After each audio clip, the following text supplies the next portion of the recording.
Ćao ljudi, ja sam Luka i danas ću pokazati kako da skinete Counter Strike 1.6. Prvo, uđite u vaš pretraživač, kucate download CS 1.6.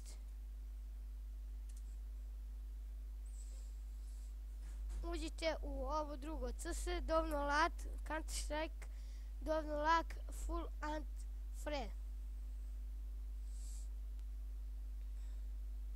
Kliknete na download.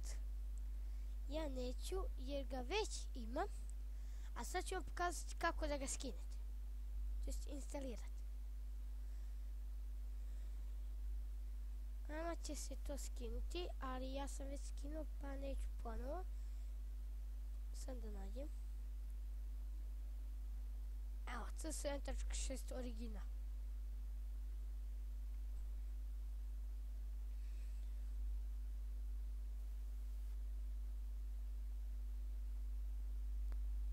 Ono će mi izaći ovako, namestite na engleski, ako ste na rusijski, ako ste ukrajinac, namestite na ukrajinski.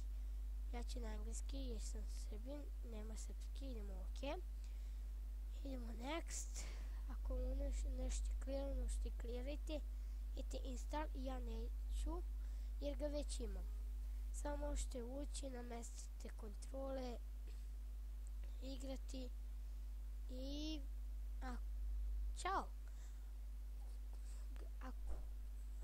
Možete pogledati moj drugi kanal i on isto mnogo dobro snima. Link će biti u deskripciji od njegovog kanala, mnogo dobro snima Minecraft i tako kako skinuti, kako ovo. Pratite nas, šerujte, lajkujte. I ako vam se svidio klip ili ako imate problema s Counterom ili ako nas ne razumete, pišite nam u komentaru ili dodajte me na FB Luka Janković. Moj FB će biti u deskripciji i sajt od CS. Vidimo se u sljedećem klipu. Ćao!